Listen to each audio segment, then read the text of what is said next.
Hey guys, welcome back to another video. आज मैं आपके साथ शेयर करने वाला हूँ कुछ टिप्स एंड ट्रिक्स जो आपको हेल्प करेंगे आपकी फ़ोटोग्राफी को इम्प्रूव करने में। ये सारे टिप्स बहुत ही यूज़फुल होने वाले हैं क्योंकि ये मैं अपने एक्सपीरियंस से शेयर कर रहा हूँ। जो मेरी जर्नी है फ़ोटोग्राफी की, उसमें मुझे जिस चीज़ों से हेल्प मिली है वही मैं आपके साथ आज शेयर करने वाला हूँ। तो बिना टाइम वेस्ट किए इसको चालू करते हैं। The first important tip is aperture priority mode.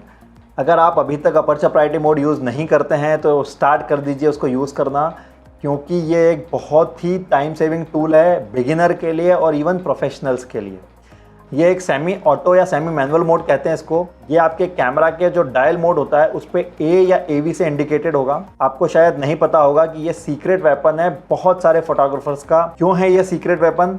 ये इसलिए है क्योंकि जब आप इस मोड में फ़ोटोज़ क्लिक करते हो तो आप पूरा फोकस करते हो डेप्थ ऑफ फील्ड पे। कैमरा ऑटोमेटिकली शटर को एडजस्ट करता है और आपको प्रॉपरली एक्सपोज फोटो देता है। इस मोड में आप शटर स्पीड को एडजस्ट नहीं कर सकते, वो कैमरा करता है। आपको सिर्फ अपर्चर को चेंज करना होता है। तो इस तरह से आपका टाइम बहुत बचता है क्योंकि आपको सारी सेटिंग्स चेंज नहीं करना होती है प्रॉपरली एक्सपोज फोटो के लिए। जब आप इस मोड को यूज़ करते हो तो आप पूरा ध्यान दे सकते हो अपनी कॉम्पोजिशन पे, अपनी डेप्थ ऑफ फील्ड पे। अब सवाल ये आता है कि इस मोड को हम यूज़ कहाँ करें। तो सबसे इम्पॉर्टेंट है कि इस मोड को आप तभी यूज़ करें जब प्रॉपर लाइट कंडीशन हो। अगर प्रॉपर लाइट कंडीशन नहीं होगी तो कैमरा क्या करेगा, प्रॉपरली एक्सपोज फोटो देने के लिए शटर को बहुत स्लो कर देगा और उसकी वजह से आपको ब्लर्ड फोटो मिल सकते हैं। तो ध्यान रखिएगा कि जब आपके पास प्रॉपर लाइट कंडीशन हो तभी इस मोड को यूज़ करें। और अगर आपको लो लाइट सिचुएशन में इस मोड को यूज़ करना है तो आपको ट्राइपॉड का यूज़ करना पड़ेगा। नेक्स्ट, इस मोड को आप पोर्ट्रेट फोटोग्राफी में यूज़ कर सकते हो क्योंकि आपको पूरा ध्यान देना होता है डेप्थ ऑफ फील्ड पे। तो आप अपना फोकस कर सकते हो डेप्थ ऑफ फील्ड पे और कैमरा ऑटो आपके लिए एडजस्ट कर देगा शटर स्पीड और आपको हर शॉट प्रॉपरली एक्सपोज मिल जाएगा। नेक्स्ट, इसको आप लैंडस्केप फोटोग्राफी में भी यूज़ कर सकते हैं। लैंडस्केप फोटोग्राफी में भी हमको डेप्थ ऑफ फील्ड से मतलब होता है। कैमरा ऑटो आपके लिए शटर स्पीड एडजस्ट कर देता है और आपको प्रॉपरली एक्सपोज फोटो शार्पनेस और डिटेल के साथ मिल जाती है। सेकंड इंपॉर्टेंट टिप है स्पॉट ऑटो फोकस या सिंगल पॉइंट ऑटो फोकस। अब स्पॉट AF क्या होता है?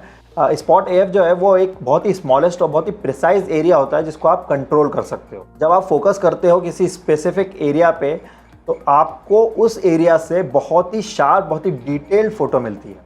तो जब भी आप फोटो शूट करें तो हमेशा स्पॉट AF में रखें। अगर आपके कैमरा में स्पॉट AF का फंक्शन नहीं है तो आपके कैमरा में single point auto focus system होगा, उसको रख के भी आप शूट कर सकते हैं।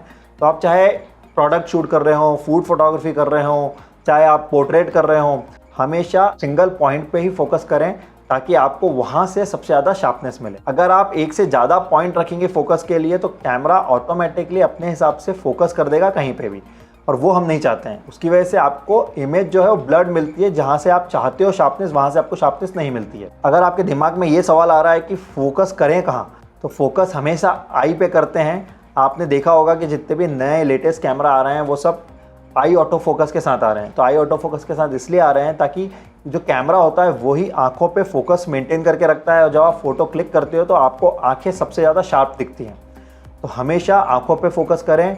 आंखें सबसे ज़्यादा शार्प होंगी तो आपकी फ़ोटो अपने आप शार्प दिखेगी, डिटेल आपको बहुत अच्छे से दिखेगी उसमें से। तो अगर आपको ब्लर्ड फोटो मिलती थी तो आप स्पॉट AF यूज़ नहीं करते थे, स्पॉट AF यूज़ करना चालू कर दीजिए। अगर नहीं है तो सिंगल पॉइंट AF में आप शूट कर सकते हैं।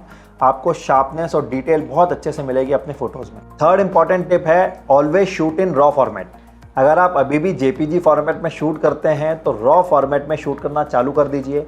उसका रीज़न ये है कि जो JPG फॉर्मेट होता है वो 8 बिट का फॉर्मेट है और जो रॉ फॉर्मेट है वो 12 बिट या 14 बिट का होता है। इसका मतलब ये हुआ कि जो JPG 8 बिट का है उसमें आपको 256 लेवल ऑफ ब्राइटनेस मिलता है, वहीं रॉ फॉर्मेट में आपको 4000 से 16000 लेवल ऑफ ब्राइटनेस मिलता है।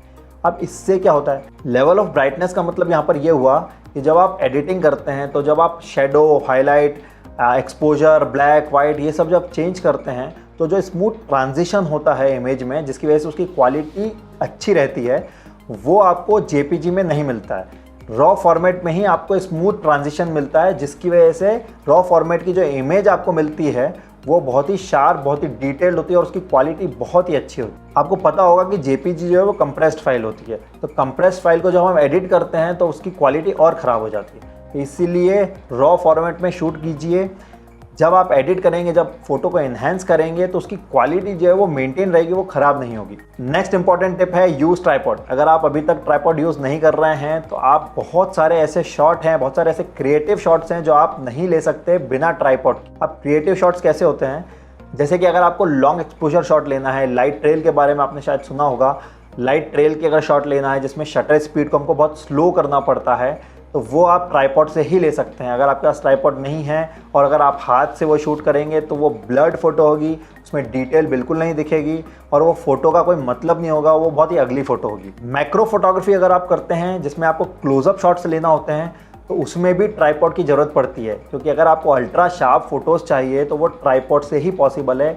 हैंडहेल्ड शूट करेंगे तो कहीं ना कहीं शार्पनेस उतनी अच्छी नहीं दिखेगी जितनी आपको ट्राइपॉड के साथ दिखेगी। नेक्स्ट स्टेप, और ये सबसे ज़्यादा इंपॉर्टेंट टिप है, shoot more and more photos. अगर आप अभी तक फोटोग्राफी सिर्फ हॉबी की तरह कर रहे हैं और अगर आप प्रोफेशनल फोटोग्राफर बनना चाहते हैं, अपनी फोटोग्राफी स्किल्स बढ़ाना चाहते हैं, तो आपको बहुत सारे फोटोज़ क्लिक करना पड़ेंगे, क्योंकि जितने भी प्रोफेशनल फोटोग्राफर्स हैं वो तब बने हैं प्रोफेशनल जब उनने बहुत सारे फ़ोटोज़ क्लिक किए।